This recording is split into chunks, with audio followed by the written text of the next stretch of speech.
Je suis née d'un père et d'une mère. Quand je suis née, mon père a décidé d'abandonner ma mère. Alors j'ai grandi dans ma famille maternelle. Alors mon arrière-grand-mère maternelle était accoucheuse, elle faisait la médecine traditionnelle.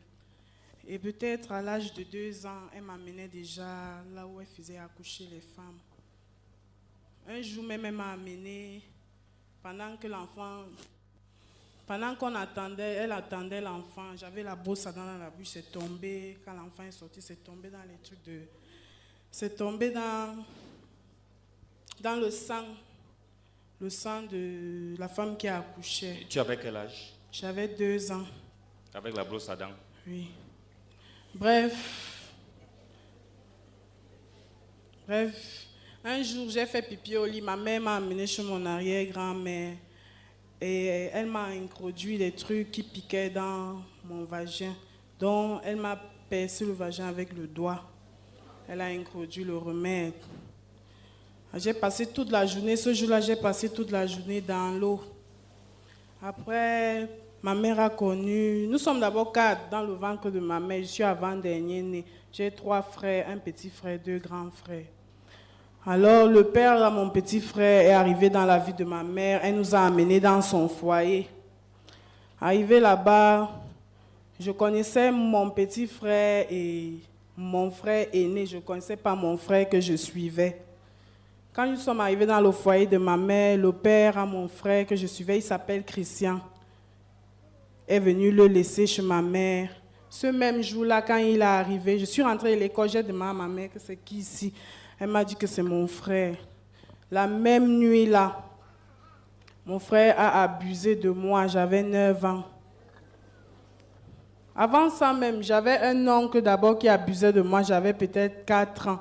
Il me prenait, comme ma mère était une femme qui aimait la vie. Donc, elle habitait sa petite chambre. Le soir, comme ça, là, elle finit de nous laver, elle nous laisse, elle est pas dans ses routes. Alors, mon oncle, ce n'était même pas mon oncle, c'était le filleul à mon grand-père. Il habitait à côté de la maison. Il me prenait comme ça tous les jours. Il m'amenait dans les champs. Arrivé là-bas, il coupe les feuilles de bananier, il met à terre, il me déshabille nu. Il a introduit même son sexe dans ma bouche. Tu dis tu avais quel âge? 4 ans. Il a introduit son sexe dans ma bouche. Parfois, il ne passait pas à l'acte, il me suçait le sexe. Après, il venait me déposer à la maison. Donc, il y a son habitude. Dès qu'il voit seulement comment ma mère part, tout ça et je n'arrivais même pas à parler parce que ma mère n'était presque pas là. Donc, causer même avec quelqu'un dont je ne comprenais même rien. Je parlais plutôt avec mes petits amis aussi. Je disais souvent, tonton Ekan, il me prend souvent, il m'amène, il pas me faire les bêtises. Donc, je racontais ça comme ça là. Et tout ceci, pourquoi? Parce que dès le départ, elle a été habituée à voir ces choses. À quel âge est-ce qu'on montre à cette fille comment est-ce qu'une femme accouche? Donc elle a été habituée avec le sexe. Et pire encore, cette maman qui la dévierge, mon arrière-grand-mère. Son arrière-grand-mère qui la dévierge, ça signifie quoi? Ça signifie qu'elle a détruit sa vie. Sa vie a été détruite. Donc ce passage qui avait été ouvert, c'est un boulevard de malédiction qui va en s'accroissant de telle manière que si Jésus n'intervient pas dans sa vie, elle sera une fille inutile, une sœur inutile. Oui, vas-y. Alors, quand nous sommes arrivés dans le foyer de ma mère, parce qu'il a accepté avec ses 3 enfants, mais je ne connaissais pas mon frère qui a abusé de moi. J'ai grandi comme ça jusqu'à aller dans le foyer de ma mère. Je ne le connaissais pas. Je ne savais même pas que j'avais un autre frère. Je connaissais mon petit frère et mon frère aîné. Alors, son père décide de venir le laisser avec l'acte de naissance. On était venu le laisser. Quand je rentre de l'école, ma mère me dit que c'est ton frère. Je m'attache à lui une fois. Dans la nuit, il était peut-être minuit. Il a abusé de moi. Tout le monde, mes cousins dormaient comme ça. Personne. Il n'y a que moi qui étais éveillée. Et j'étais comme si on m'avait paralysée sur le lit. Donc, il m'avait déjà trouvé ouvert. J'étais déjà entièrement ouvert. Donc, il me faisait ça comme s'il faisait ça à sa copine. Après, la nuit là est passée. On a commencé à faire les jeux de papa et maman. Comme ça là, moi aussi, je désirais déjà ça. J'arrêtais même, comme ma mère avec une chienne et un chien. J'arrêtais même les chiots pour avoir du plaisir. Alors, la sage-femme a commencé à m'interroger. Je lui ai commencé à dire Christian, c'est Christian qui passe son temps à me violer. C'est Christian. Je lui ai dit, ne dis pas ça à ma mère. Quand elle est arrivée au couloir, c'est le cri de ma mère qui m'a fait comprendre qu'elle est au courant. Elle-même, elle venait de faire un accident, donc elle marchait avec la chaise roulante. Quand on lui a dit ça, elle s'est d'abord évanouie. Après, elle est revenue en elle. J'ai dit à la sage-femme que dis à ma mère de ne pas raconter ça aux gens. Elle est partie dans ma famille maternelle. Elle a appelé tout le monde. Elle leur a raconté. Alors, quand elle est arrivée, elle a commencé à menacer mon frère. Il a nié. Mais tous les enfants, tous mes cousins ont témoigné que c'est vrai. Le jour-là, il est quitté, il est parti. Il dit qu'il est parti au village à pied. Il a rencontré ma grand-mère, la tante de ma mère. Il a raconté ma grand-mère, il a dit à ma grand-mère qu'il ne pouvait pas faire ça. Je vous jure, peuple de Dieu, quand il est revenu à la maison, ma mère avait oublié ce qui s'était passé. Elle a considéré que son fils était malade, il a fait ça dans l'inconscience. J'ai connu un rejet à partir de ce jour où il est arrivé à la maison. Tout le monde me détestait. Il racontait ça dans tout le quartier, même à l'école, tous mes professeurs. Et quand il racontait ça, ça poussait seulement les hommes à venir vers moi. Comme j'étais à l'église catholique, on m'a amené là-bas chez le curé. Arrivé là-bas, le curé m'a confié aux séminaristes. Les séminaristes ont commencé à me poser les questions. Il faisait comment, il a mis le doigt comment, il a fait comment. J'ai eu honte, j'ai arrêté de parler. Après ça, le curé de l'église est venu, un jour il m'a trouvé en train de jouer là à l'église. Parce que j'avais l'habitude de jouer avec les séminaristes là. Un jour il me couvre en train de jouer avec eux, il m'appelle à côté, il me dit est-ce que tu sais que ces gens-là te regardent comme une femme?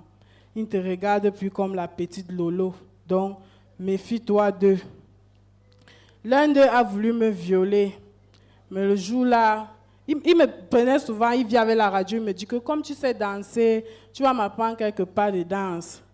On apprenait comme ça, un jour alors, il m'a serré fort comme ça, il me dit que comment toi tu danses avec moi à côté comme ça, alors qu'il y a une danse concert comme ça. Quand il m'a tiré comme ça, j'ai senti comment sa bosse, là, j'ai senti la bosse. Je me suis détachée, je suis partie en courant. Après ça, il a dragué ma tante. Il a fait l'enfant avec elle. Il vit avec elle maintenant. Ils ont des enfants. Il a été d'être prêtre. Bon, ça, c'est ma vie là-bas. Ma vie est seulement devenue... Donc, je fuyais même déjà à la maison. Tout le monde qui me rencontrait en route me violait seulement. Donc, je préférais aller rester chez mes amis que de rester à la maison parce que j'avais honte, franchement. Ma mère, c'est comme si on avait mis un voile devant elle, elle ne me voyait même plus. Tout ce que je faisais était seulement mal. On m'a donc envoyé au village avec mon frère là, au village alors. C'était comme si c'était légalisé. Ma grand-mère, ce qui me fait croire que ma grand-mère était complice, que quand je suis venue ici là, avec tous les enseignements là, je constate que ma grand-mère, parce que ce qu'elle me faisait faire, comme elle aussi, elle faisait la médecine traditionnelle, les gens venaient de partout. Alors, elle m'a introduit dedans. Ma mère a déménagé pour aller habiter à Bastos parce qu'elle, depuis sa vie, seulement les locations. Elle a déménagé pour aller habiter à Bastos. Alors, notre bailleresse là-bas avait énormément les chats. Quand je suis arrivée au village, ma grand-mère travaillait avec ça. Ma grand-mère travaillait avec ça, elle faisait ça aux gens. Donc elle disait qu'elle appelait ça... Elle faisait quoi? Elle préparait le chat mélangé avec... le chat mélangé avec la tortue. Elle préparait ça, elle mettait des trucs dedans. Elle faisait manger ça aux gens. Elle te dit qu'elle appelait ça en patois. Comme elle mangue ça, elle appelait ça un vien lana. Comme ça qu'elle appelait ça. Après, dès que tu finis de manger ça, selon elle, elle te dit qu'elle te prépare au voyage. Le chat, c'est pour que quand on t'appelle à la sorcellerie, le chat sort. La tortue, c'est la même chose. La tortue, c'est ta protection. Quand elle finit de te faire manger ça comme ça, elle m'appelle. Elle utilisait aussi le caméléon. Elle me dit que va, tu brûles le caméléon et là au feu. Dès que je brûle, ça devient sec. Elle me dit d'écraser. Quand j'écrase comme ça, les femmes qui sont venues faire les remèdes chez elles viennent, chacune à son tour, elles baissent leurs pantalons. Je commence à faire des scarifications. Je blesse ça, je leur mets la poudre du caméléon là. Alléluia. Bien. La première partie de ce témoignage. Alléluia. Cette sœur, il y a quelque chose qui s'est passé dans sa vie. C'est que lorsque vous naissez, vous ne naissez pas par hasard. Vous naissez parce que Dieu vous a appelé ici dans ce monde. Alléluia. Et lorsque vous venez, c'est parce que Dieu vous envoie en mission. Et j'ai souvent l'habitude de dire aux uns aux autres que personne ne peut aller en mission sans ordre de mission. Mais lorsque tu sors du ventre de ta mère, tu atterris dans ce monde, tu atterris en les mains de qui? En les mains du diable. Parce que la Bible dit le monde entier est géré par le diable. Et qu'est-ce que le diable fait? Il détourne la mission que Dieu t'a confiée. À elle, on a détourné sa mission. L'instrument que le diable avait utilisé, c'était qui? C'était sa grand-mère. Au lieu qu'on lui donne l'ordre de mission, l'a laissé avec l'ordre de mission que Dieu lui a confié, on a détourné son ordre de mission, on lui a donné l'ordre de mission du chien. Et c'est pourquoi elle allait de sexe en sexe. Quand on la voit, on ne pense qu'au sexe. Regardez bien quand le chien peut aller 15 fois par jour, hein, ou bien 20 fois. Donc le chien n'a pas de problème. Et puis quand le chien fait ça, il ne regarde pas celui qui est derrière, ou c'est milou, ou c'est méchant, ou c'est couchant. Il ne regarde pas la personne. Le problème c'est que ça donne. Alléluia. Amen. Et c'est ce qu'elle a subi. C'est vrai. Sa vie a été détruite à partir de là. Or, si ta vie est détruite à partir du sexe, tout le reste est détruit. Donc j'étais devenue comme un esclave sexuel. Je pouvais aller même avec 10 hommes par jour, le même jour, au même instant. A dit une file d'attente. Vous vous mettez en rang. Quand quelqu'un finit, allez. C'est vrai. C'est ça. C'est vrai. Bien, la deuxième partie du témoin, tu disais que maintenant vous avez basculé dans le fétichisme. Oui. Elle m'a introduit, donc je faisais les scarifications, là, je te mets la poudre du caméléon. Là, elle disait que si tu aimes quelqu'un qui t'amène, qui est dans les sectes, quand il va appeler ton nom, tu vas changer seulement comme le caméléon.